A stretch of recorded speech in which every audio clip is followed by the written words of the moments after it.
प्रश्नावली 8.1 का question number 10, त्रिभुज पी क्यू आर में जिसका कोण क्यू समकोण है, P R plus Q are बराबर से 25 सेंटीमीटर, पी क्यू बराबर से 5 सेंटीमीटर, साइन पी, कास पी और टेन पी के मान ज्ञात कीजिए। बड़ा आसान सा प्रश्न है, बिल्कुल आसान सा प्रश्न, लेकिन ट्रिक वाला है, आपको समझने की जरूरत है। देखना फिर से और एक बार। भाई यहां पर क्या बोला, क्यू समकोण है, समकोण त्रिभुज तो बनेगा बनेगा, त्रिकोणमिति हल कर रहे हैं, समकोण त्रिभुज तो बनेगा ही बनेगा। चलिए ठीक है। पी क्यू आर में जिसका कोण क्यू समकोण है, जो समकोण है यानी कि 90 अंश का है, उसका नाम क्या है, क्यू है, ऐसा बोला है। और समकोण त्रिभुज कौन है, पी क्यू आर। तो पी क्यू और यहां पर नाम दे दिया मैंने आर। आप पी इसका भी नाम दे सकते, इसका भी नाम दे सकते, ठीक है। इतना हो गया। अब देखिए क्या बोला है, पी क्यू का मान 5 सेंटीमीटर है। किधर गया पी क्यू, पी क्यू ये है 5 सेंटीमीटर। चलो ठीक है, इतनी भी बात हो गई। पी आर धन क्यू आर दोनों का योगफल 25 है। क्या बोल दिया यहां पर, ए भुजा और ए भुजा दोनों भुजाओं की लंबाई का योगफल कितना है, 25 सेंटीमीटर है। तो दोनों की लंबाई का योगफल 25 सेंटीमीटर है। तो हम क्या करते, किसी एक को मान लेते, क्यू आर को मैं 1 से मान लेता हूं, कुछ भी मान लेता हूं मैं, 1 से मान लेता हूं 25। अगर मैंने क्यू आर को 1 सेंटीमीटर मान लिया, देखिए ना क्यू आर ये तो दिया है ना आपको, तो क्यू आर या तो आप पी आर को भी 1 से मान सकते हैं, उससे कोई दिक्कत नहीं है, ठीक है। जब 1 से इस साइड जाएगा तो पी आर का मान कितना आ जाएगा, तो 25 माइनस एक्स, तो ये कितना हो जाएगा 25 माइनस एक्स सेंटीमीटर। इतनी बात सभी को समझ में आ गई, अच्छे से समझ में आ गई, कोई दिक्कत नहीं है। आप क्यू आर को मान लो या पी आर को मान लो, कहने का मतलब दोनों स्पष्ट रूप से नहीं दिए।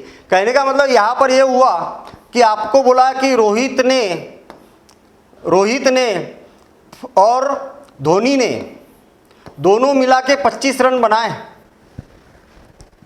तो हम मान लेते हैं ना कि धोनी ने 1 रन बनाए और रोहित ने कितने रन बनाए, तो रोहित बराबर से क्या हो जाएगा, 25 ऋण 1 से हो जाएगा ये। अरे जितने रन धोनी ने बनाए तो उसको 25 में से घटा दो, तो रोहित ने कितने रन बनाए ये पता चल जाएगा आपको। तो यही तो कॉन्सेप्ट है यहाँ पर।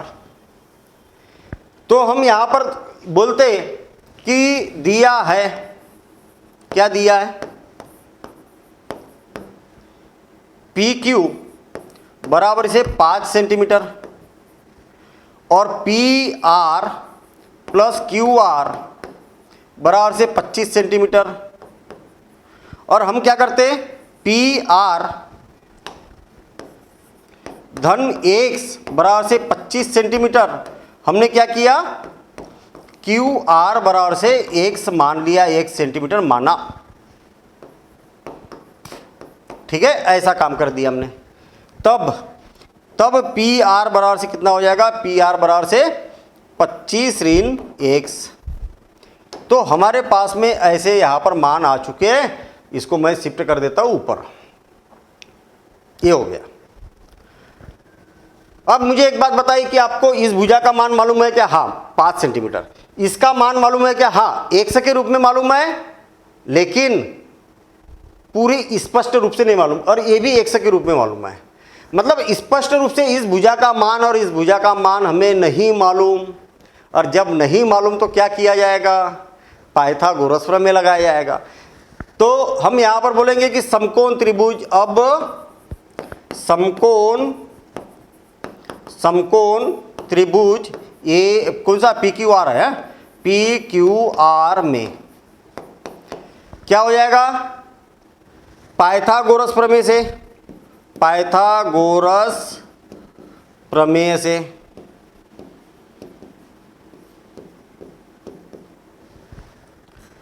पाइथागोरस प्रमेय लगाते हैं हम, कर्ण का वर्ग अन्य दो भुजाओं के वर्गों के योगफल के बराबर होता है। मतलब पी आर का square is equal to P Q का स्क्वायर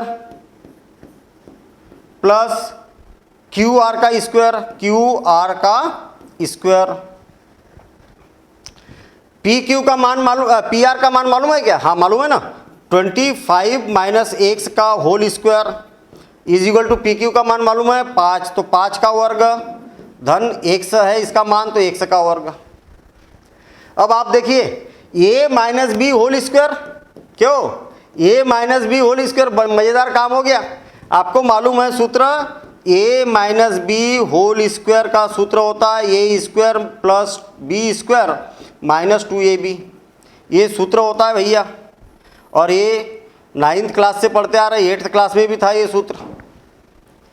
तो क्या हो जाएगा, इसका वर्ग 25 का वर्ग यानी कि 625 ऋण धन एक्स का वर्ग ऋण 2 गुणित ए बी यानी कि 25 गुणित एक्स और बराबरी से 5 का वर्ग हो गया 25 और धन एक्स का वर्ग, इतना हो गया। ये बराबरी का चिन्ह है, इधर भी एक्स का वर्ग है और इधर भी एक्स का वर्ग है, तो हटा देता हूं मैं इसको। ये हो जाएगा 625 ऋण 50 एक्स बराबर से कितना हो गया 25। देखो चर वाली राशि क्या है, ऋणात्मक है, तो मैं इसको उठा के उस साइड में कर देता हूँ, राइट हैंड साइड में कर देता हूँ। आपको मालूम है जब भी पक्ष बदलता है तो ऋणात्मक वाली राशि क्या हो जाती है, धनात्मक हो जाती है। तो कितना हो जाएगा 625 और 25 आ जाएगा इधर बराबर से 50 एक्स, ऋण 50 एक्स से उधर जाएगा तो धन 50 एक्स, 25 इधर आएगा तो ऋण 25 हो जाएगा। इसमें से इसको घटाएंगे तो कितना हो जाएगा 600 बराबर से 50 एक्स, कितना आ जाएगा 50 एक्स। तो एक्स बराबर से हो जाएगा, एक्स बराबर से हो जाएगा 600 बटे 50 और एक्स बराबर से आ जाएगा, एक्स बराबर से आ जाएगा 5 से शून्य कैंसिल और 6 का 6, 5 का 5, 5 दूनी 10, तो इतना आ गया एक्स का मान 12 सेंटीमीटर। इसका मतलब एक्स का मान क्या था क्यू आर, तो क्या हो जाएगा क्यू आर बराबरी से 12 सेंटीमीटर आ गया, कितना आ गया 12 सेंटीमीटर। अच्छा आपको पी आर का मान कितना था, तब पी आर का मान कितना है 25 ऋण एक्स, तो यहाँ पर 25 ऋण एक्स का मान कितना है 12, तो ये हो जाएगा 13। पी आर का मान कितना हो जाएगा 13, तो पी आर का भी मान 13 आ गया और इसका मान 12 आ गया। लो ये सब सेंटीमीटर में है, काय में सेंटीमीटर में। मतलब हमने जो इतना प्रश्न किया ना, अभी तक क्या काम किया मालूम है, अभी तक केवल और केवल जितना भी काम किया हमने अभी तक ये काम किया कि भैया तीनों भुजाओं के मान पता चल जाए, बस इतना काम किया अभी तक। जो प्रश्न में पूछा है अब इसके बाद की बात अब आगे देखते हैं हम। मतलब अभी तक हमने प्रश्न को हल किया ही नहीं, अभी तो केवल हमने भुजाओं के मान ज्ञात किए। अब आप ये मत समझ बैठना कि सर ने बोला कि प्रश्न को हल ही नहीं किया, ये हल का भाग है, इसको दिखाना जरूरी है, ठीक है। चलिए अब आगे की बात करते हैं हम। अब किसका मान पूछा है, साइन पी का मान और कास पी का मान और टेन पी का मान ज्ञात कीजिए। तो साइन पी, कास पी और टेन पी, इनके मान क्या हो गए, तो अब तो आसान काम हो गया। साइन पी क्या होता है, पी मतलब ये वाला न्यून कोण है, तो ये लंब बनेगा, हाँ बिल्कुल सही है, और ये आधार बनेगा, हाँ बिल्कुल सही है, और एक कर्ण बनेगा। साइन पी क्या होता है, लंब बटे कर्ण, लंब बटे कर्ण मतलब आपको मालूम है ना फार्मूला, क्यू आर बटे पी आर, और क्यू आर का मान कितना है 12 बटे 13, ये हो गया। कास पी क्या होता है, आधार बटे कर्ण होता है, तो आधार कौन है पी क्यू और कर्ण कौन है पी आर, तो ये हो जाएगा 5 बटे 13। और टेन पी क्या होता है, लंब बटे आधार होता है, तो लंब क्या हो जाएगा क्यू आर और आधार क्या हो जाएगा पी क्यू। तो क्यू आर हो जाएगा 12/5। कितना हो जाएगा 12/5। तो ये मान ज्ञात करना था हमें, केवल जो प्रश्न था ना वो केवल इतना पूछा था आपसे केवल ये चीज पूछी थी। और अभी तक जो हल किया था हमने केवल इसके मान ज्ञात करने के लिए हल किया था।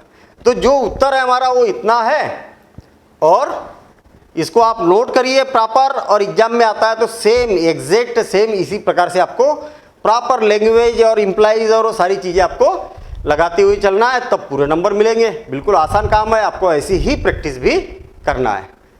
बताइए कि निम्नलिखित कथन सत्य है या असत्य है। ऐसा बताना तो है, लेकिन कारण सहित अपने उत्तर की पुष्टि भी देना है कि ऐसा क्यों होता है। 10a का मान सदैव 1 से कम होता है क्या? सदैव 1 से कम होता है, ज़्यादा नहीं होता है क्या? देखते हैं हम। देखिए हमारे पास में क्या है, एक समकोण त्रिभुज है। क्या है? समकोण त्रिभुज। और समकोण त्रिभुज, आप ध्यान देना, मैं एक समकोण त्रिभुज बना रहा हूं। ये बना दिया मैंने समकोण त्रिभुज, ठीक है ना? क्या बना दिया? समकोण त्रिभुज बना दिया। ये क्या है? समकोण त्रिभुज यहाँ पर है मेरे पास। लो, समकोण त्रिभुज बना दिया। मुझे एक बात बताइए कि ये वाला कोण 90 अंश का है। बिल्कुल सही बात है। इसका नाम ए दे देता हूं और इसका नाम बी दे देता हूं, इसका नाम सी दे देता हूं। 10a का मान, चलो ठीक है, इसका नाम मैं ए कर देता हूं और इसका नाम बी और इसका नाम सी कर देता हूं। ये इसको मैं न्यून कोण बनाना चाह रहा हूं। ऐसा है। 10a बराबर से क्या होगा? 10a बराबर से ए मतलब ए के सामने वाली भुजा लंब मतलब BC, और आधार कौन होगा? ये भी होगा। ऐसा होगा कि नहीं होगा भाई? 10a का सूत्र क्या होता है? ऐसा होता है। ये क्या हो गया? अंश हो गया, और ये क्या हो गया? हर हो गया। आपको मालूम है कि जब भी अंश जो है हर से बड़ा है,